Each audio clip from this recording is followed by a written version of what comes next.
I hope you've said your goodbyes, Elena, because as of that moment, you no longer exist to the world outside this glass.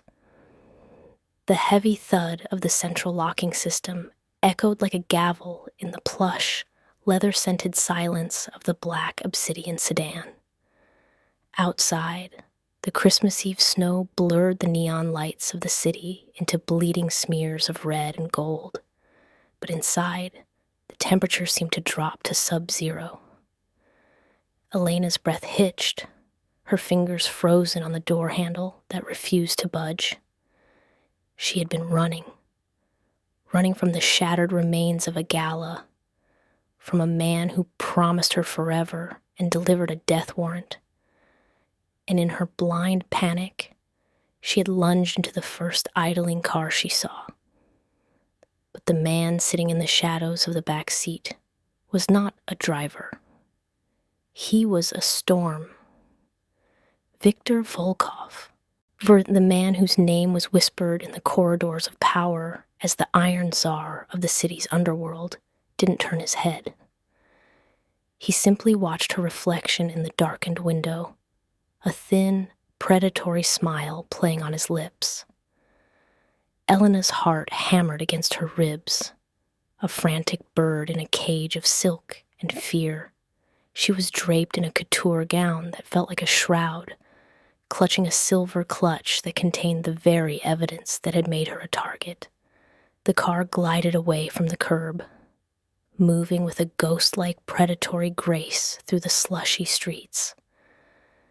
Elena forced herself to breathe, her mind racing through the escalating clues of the last 4 hours that had led her to this moment of absolute entrapment. It had started at the manor during the height of the charity auction. Her fiancé, Marcus, the golden boy of the city's venture capital scene, had been toasted as a visionary. But while the champagne flowed, Elena had found the first crack in the porcelain mask. A burner phone hidden in Marcus's tuxedo drawer, vibrating with a message that read, "The asset is disposable. Midnight is the deadline." She had tried to dismiss it as a business metaphor, a cold-blooded negotiation tactic. But then came the second clue, the smell of a specific metallic cleaning agent on Marcus's hands when he returned from the private study, a scent she recognized from her father's old chemistry lab. It was the scent used to scrub away forensic traces of blood and struggle. The third clue was the final blow. She had overheard him in the garden, his voice stripped of its usual warmth, telling a shadowy figure that the insurance policy on Elena was finalized and that her accident would look like a tragic holiday mishap. The betrayal was a cold blade in her back, twisting with every breath. Now, trapped in the vehicle of the most feared man in the tri-state area, the weight of her reality was crushing. She looked at Victor, his profile carved from granite, his eyes as cold as the Siberian tundra. He wasn't just a criminal. He was the apex predator Marcus had been trying to emulate, and she had delivered herself directly into his claws. "You're shivering," Victor remarked, his voice a low, gravelly baritone that vibrated in the small space. He didn't offer a coat. He offered a challenge. Is it the cold, or the realization that the man who put a 5-carat diamond on your finger just signed your execution order? Elena pulled her shoulders back, her terror crystallizing into a brittle sort of defiance. "How do you know about that?" Victor finally turned, his gaze pinning her to the seat. "I know everything that happens in my city, Elena. Especially when a mediocre talent like Marcus tries to sell a stolen ledger to my associates to cover his gambling debts. A ledger that you currently have tucked into that silver bag." The air in the car turned electric, This was the undeniable proof. The ledger wasn't just business records.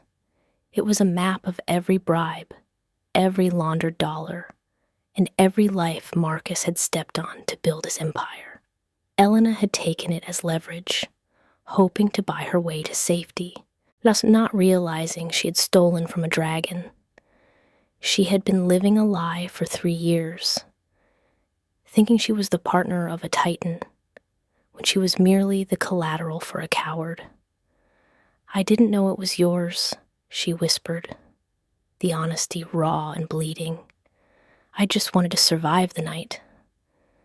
Victor leaned closer, the scent of expensive tobacco and cold rain surrounding her. Survival is an expensive habit. Most people pay for it with their souls. Marcus tried to pay for it with your life.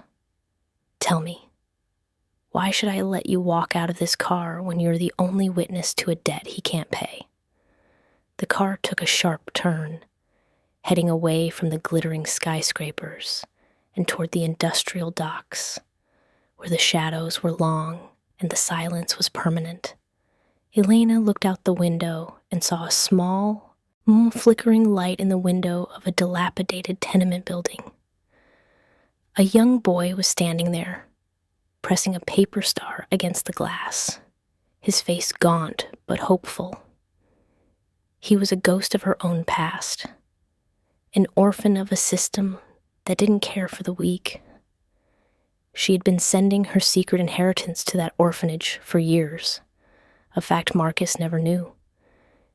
If she died tonight, those children would lose their only protector. In that moment, something shifted in Elena. The fear didn't vanish, but it was joined by a burning, incandescent rage. She wasn't just a victim. She was the keeper of the truth. She looked Victor dead in the eye, her voice steadying for the first time. "Because if you kill me, you get your ledger back. But Marcus stays in power. He stays free to keep playing at being a king. But if you keep me alive, even I will give you something better than money. I will give you the key to dismantling his entire board of directors. I don't want money, Victor. I want his world to burn as brightly as he intended mine to. I want the justice he thinks he's too rich to face." Victor's smile widened, but this time it didn't look like a threat. It looked like recognition. He saw the fire in her, the same cold, calculating embers that fueled his own rise. He reached out, his gloved hand hovering near her throat, before gently adjusting the stray lock of hair behind her ear. "Christmas is a time for miracles," he murmured, "and a time for settling accounts. You want justice, Elena? I'll give you a front row seat. But remember, once you step into my world to destroy his, there is no going back to the light. Now you will be bound to me until the debt is cleared." The car slowed as they reached the pier. A group of Victor's men stood waiting, their faces obscured by the shadows of their overcoats. They weren't just soldiers. They were the guardians of a hidden world, a chosen family forged in blood and loyalty. Elena realized that her life as she knew it ended the moment she stepped into this car. But a new, more dangerous existence was beginning. She looked at the silver clutch in her lap. The betrayal Marcus had visited upon her was devastating, a wound that might never fully heal. But as the door was finally opened from the outside by a silent guard, she didn't run. She took Victor's offered hand, her fingers steady as she stepped out into the freezing night. The hunt was beginning, and for the first time, she was the one holding the leash. The snow continued to fall, covering the tracks of the obsidian sedan, leaving no trace of the woman who had disappeared or the ghost she was about to become. The city slept, unaware that the balance of power had just shifted in the backseat of a car that wasn't supposed to be there. The silence of the docks was broken only by the distant chime of a church bell tolling midnight. Christmas had arrived, but for Marcus and the elite circle that had preyed upon the innocent, the season of giving was over. The season of reckoning had begun, and Elena was no longer the prey. She was the partner of the devil himself. If you think your fiancé is just a thief, Elena, you've been sleeping next to a monster for 3 years.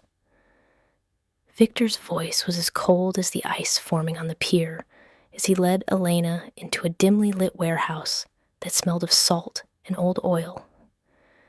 Inside, the luxury of the obsidian sedan was replaced by a brutal, functional elegance. This wasn't a place of business. It was a war room. Giant screens flickered with real-time data, and silent men in dark suits moved with military precision. Elena felt like a ghost haunting her own life. Every step she took in her silk heels felt like a betrayal of the woman she was just 4 hours ago. The innocent bride-to-be who thought her biggest worry was the seating chart for a spring wedding. Victor didn't look back as he tossed the silver clutch onto a metal table. "Check it," he barked. A technician immediately began scanning the ledger Elena had stolen, yet while Victor turned to a wall of monitors. On one screen, a grainy security feed showed Marcus, her Marcus, laughing at the gala, a glass of vintage scotch in his hand, completely unaware that his disposable asset was currently standing in the inner sanctum of his greatest enemy. The emotional tension in the room was suffocating. Elena watched Marcus on the screen, and for the first time, she saw the subtle clues she had missed for years. The way his eyes never reached his smile, the way he checked his watch every 10 minutes, the way he stood just a little too close to the city's corrupt police commissioner. It wasn't just a betrayal of love. It was a betrayal of her entire reality. "He didn't just embezzle from my associates," Victor said, breaking the silence. He pointed to a set of bank transfers appearing on the screen. "He's been using your family's charitable foundation as a laundromat. That orphanage you support? Every dollar you thought was going to those children's winter coats was actually being channeled into a private military contractor's account in Zurich. He wasn't just planning to kill you for the insurance, Elena. He was planning to frame your estate for the fraud after you were gone." Elena felt a wave of nausea. The betrayal was devastating, a bottomless pit opening beneath her feet. Marcus hadn't just used her heart. He had used her legacy, her father's name, and the lives of the most vulnerable people she knew. The clues were escalating into a mountain of evidence that made her previous life feel like a fever dream. "Why are you telling me this?" Elena whispered, her voice trembling not with fear, but with a cold, focused fury. "You could just take the ledger and leave me to the wolves." Victor turned, his gray eyes narrowing. "Because Marcus is a fly who thinks he's a hawk. He's disrupted my operations, yes, but more importantly, he's insulted the code of the city. I don't like people who prey on the weak to hide their own cowardice." And he paused, his gaze softening for a fraction of a second.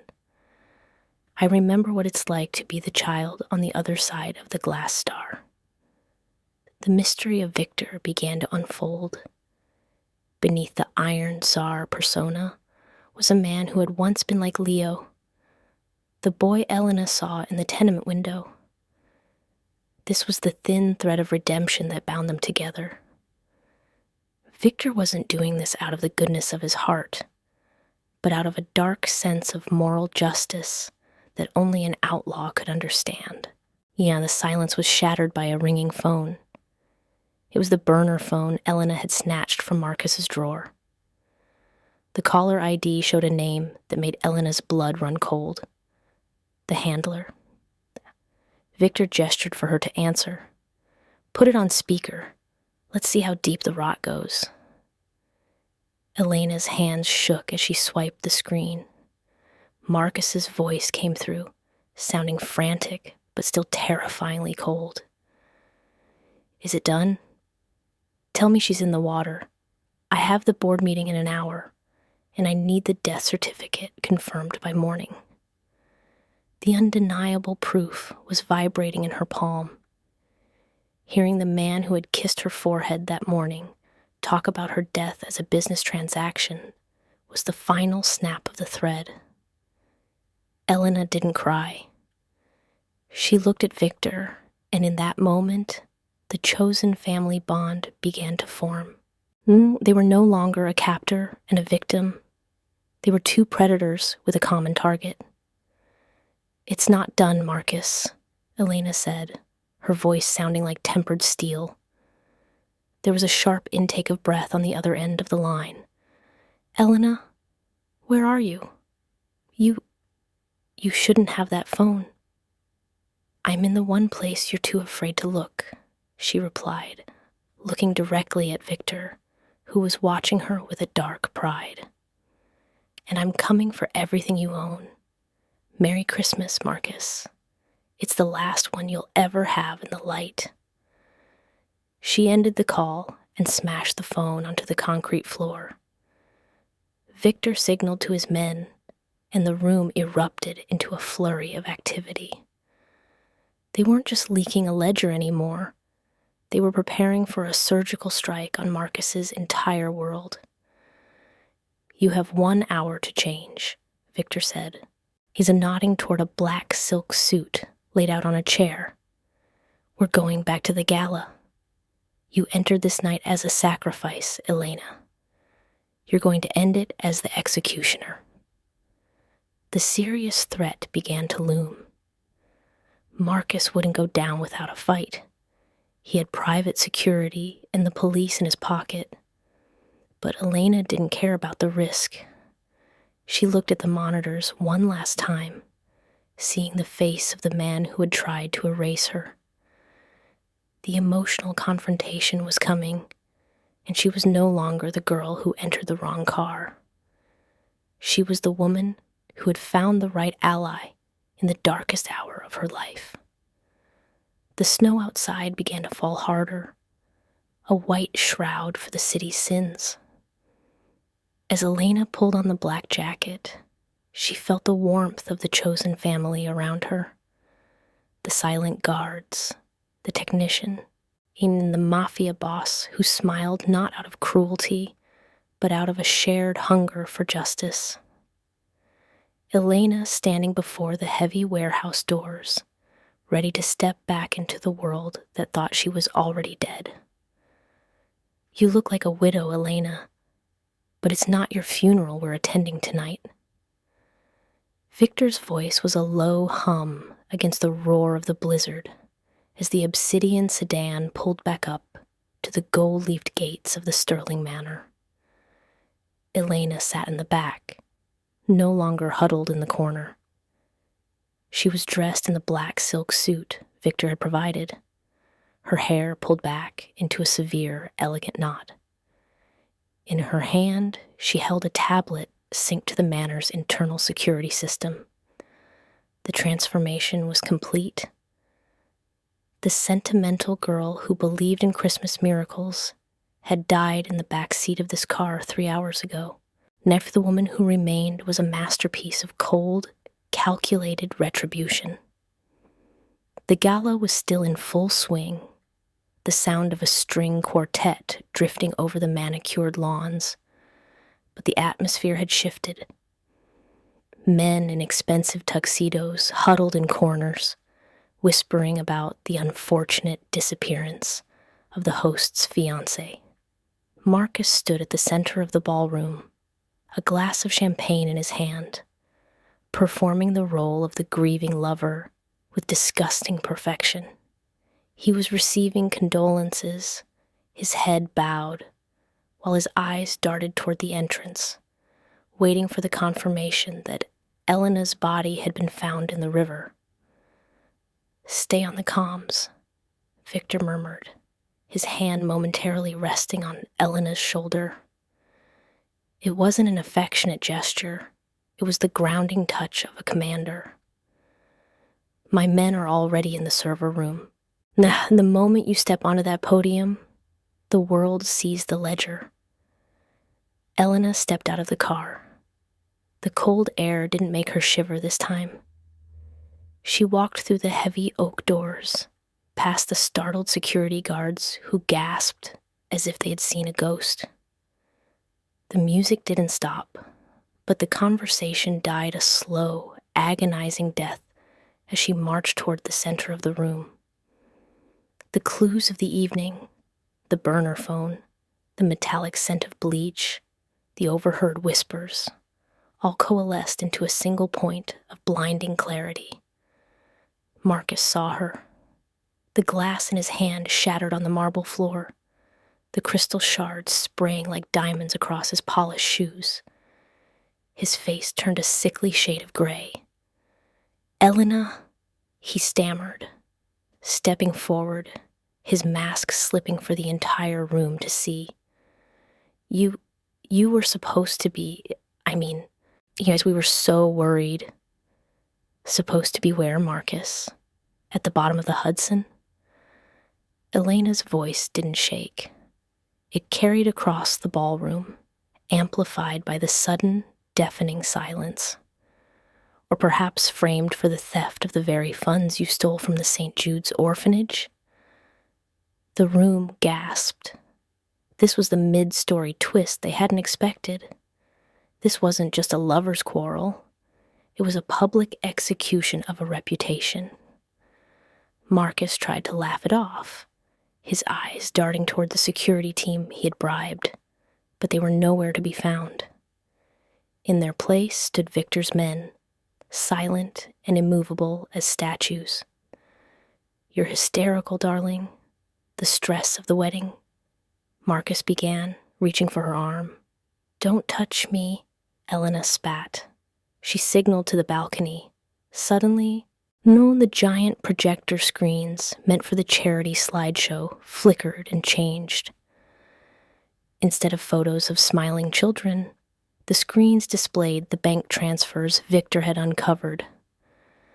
Documents showing Marcus's signature on the insurance policy taken out only 48 hours ago. Footage of him meeting with a known hitman in the manor's own garden. The undeniable proof was displayed in high definition for the city's elite to witness. The betrayal was devastating, but the justice was beginning to feel earned.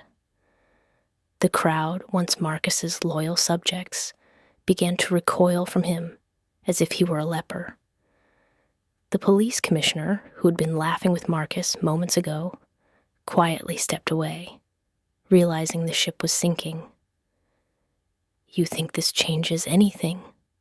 Marcus hissed, leaning in close so only Elena could hear, his voice dripping with venom.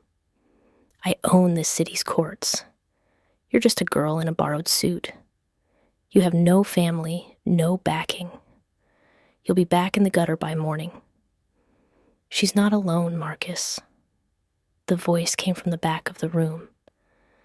Victor Volkov stepped into the light, his presence commanding the space like a king reclaiming a stolen throne. He didn't need a weapon. His name alone was a death sentence. He walked toward the podium, his eyes fixed on Marcus with a look of utter disdain. "You made a mistake when you tried to use my city as your playground," Victor said, standing beside Elena. "And you made an even bigger mistake when you assumed this woman had no one to answer for her." The emotional confrontation reached its peak. Elena looked at Marcus. the man she had shared a bed with, the man she had trusted with her future, and felt nothing but a cold, distant pity. He was a small man who had tried to play a big game, and he had lost. "The board has already held an emergency vote, Marcus," Elena said, holding up her phone. "The embezzlement was reported to the federal authorities 10 minutes ago. Your assets are frozen. Your home is being seized. And as for the insurance policy..." She paused, a small dark smile playing on her lips, mirroring Victor's. "I've redirected the payout to the orphanage. Consider it your first and last act of true charity." The serious threat moved from financial to physical as the sirens began to wail outside. Marcus tried to bolt for the side exit, but he was met by two of Victor's associates. They didn't hit him. They simply held him as the real police, the ones Victor hadn't bought, but had informed, burst through the doors. As Marcus was dragged away in handcuffs, screaming threats and pleas in equal measure, Elena felt a hand on her arm. It was Victor. He didn't say a word, but the look in his eyes told her that the first part of their deal was done. But the night wasn't over. There was still a bigger betrayal lurking in the shadows, one that would test the bond they had just forged in the fire of revenge. Elena looked around the room. The elite society she once craved to be a part of looked small and hollow. She turned her back on the gold leaf and the champagne, walking out of the manor with the Mafia boss. They left the wreckage behind, heading back into the snow, where a new life and a new danger awaited them. "I didn't just lose a fiancé tonight. In Victor, I lost a father for the second time." The silence in the obsidian sedan was heavier than the falling snow as they pulled away from the chaotic scene at Sterling Manor.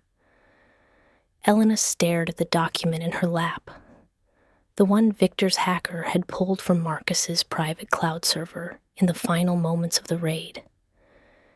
It wasn't just a ledger of bribes, and it was a correspondence log. The man who had been guiding Marcus, the man who had suggested the insurance policy and the disposable asset strategy, was none other than Arthur Sterling, Elena's own godfather and the man who had raised her after her parents' death. The betrayal was devastating. Arthur had been the one to walk her down the aisle at the rehearsal. He was the one who had toasted to her happiness while secretly calculating the value of her life. He hadn't just stood by, he had been the architect.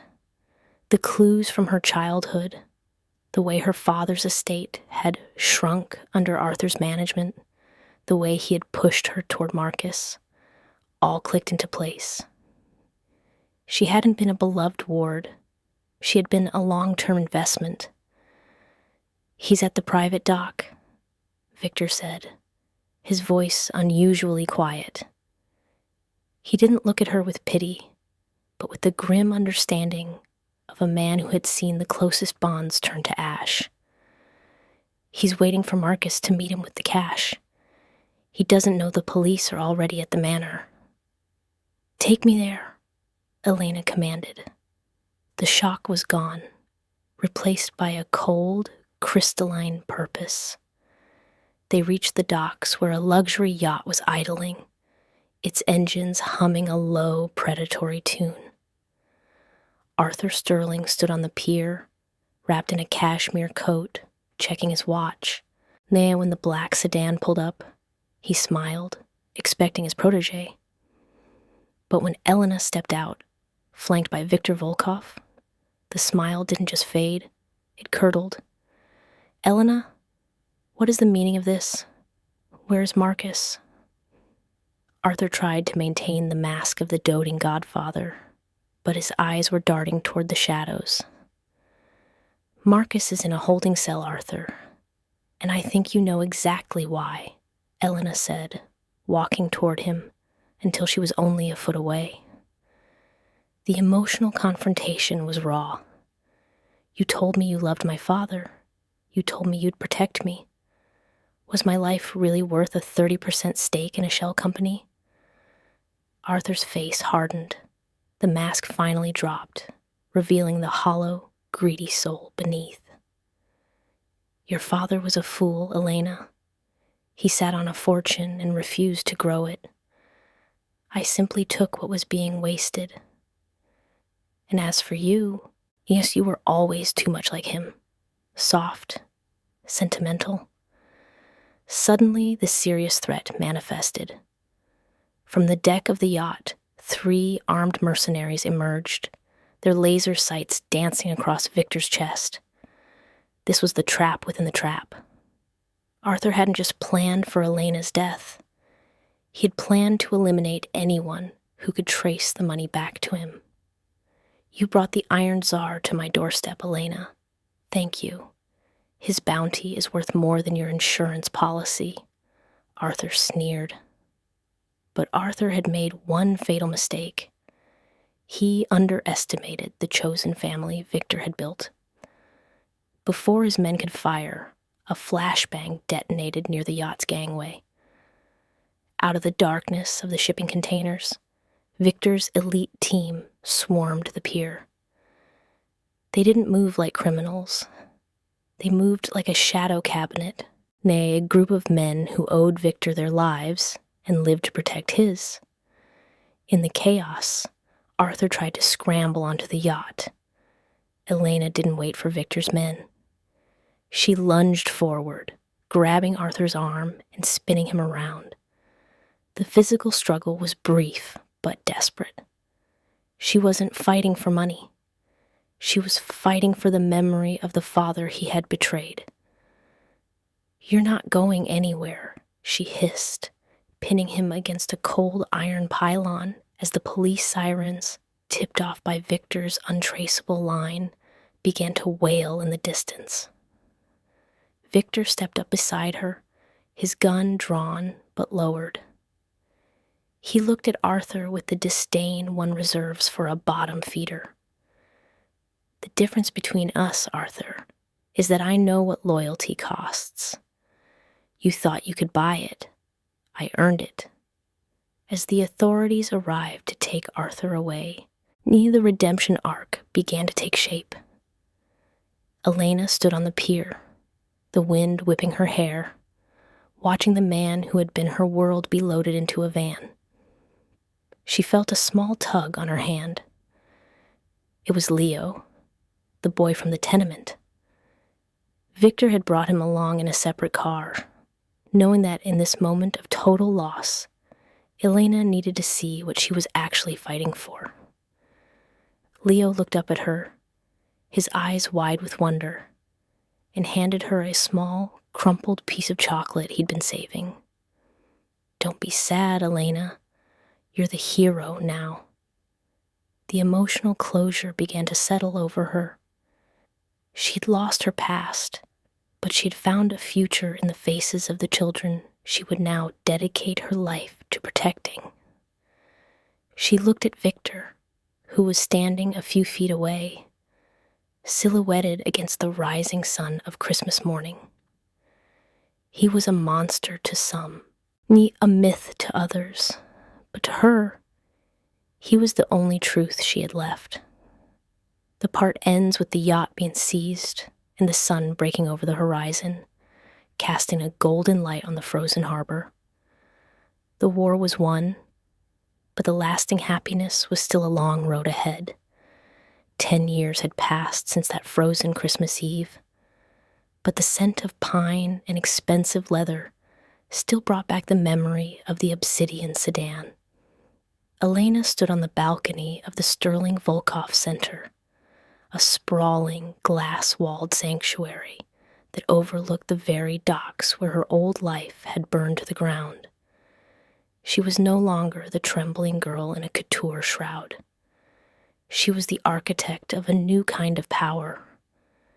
Below her, in the courtyard, The annual Christmas gala was underway, but this was not the hollow, gold-leafed farce of Marcus's world.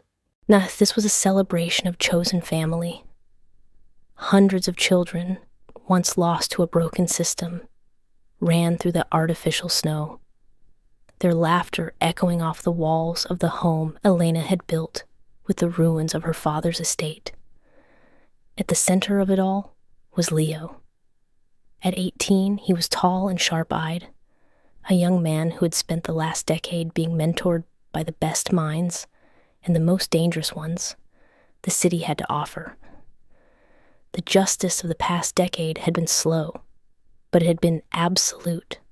Marcus had never left the federal penitentiary, his appeals crushed by an anonymous wall of legal brilliance that Elena had quietly funded. Arthur Sterling had died in a hospital wing 3 years into his sentence, his name forgotten by everyone except the biographers of fallen titans. But the betrayal that had once felt like a death warrant was now merely the prologue to her real story.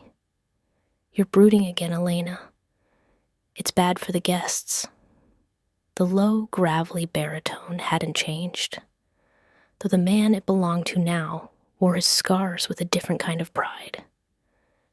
Viktor Volkov stepped onto the balcony, a glass of dark amber liquid in his hand. He didn't look like a Mafia boss anymore, at least not to the world. He was the city's most mysterious philanthropist, the silent partner in every move Elena made to heal the streets he once ruled with iron. "I was just thinking about the car," Elena said, a soft smile playing on her lips as she turned to him. "And how lucky I was to enter the wrong one." Victor stood beside her, his presence a constant, grounding force. And their bond had survived the serious threats of rival families and the scrutiny of the law. They had never married in the traditional sense. They were bound by something much deeper, a shared history of survival and a mutual hunger for redemption. "You didn't enter the wrong car," Victor murmured, looking out at the children in the courtyard.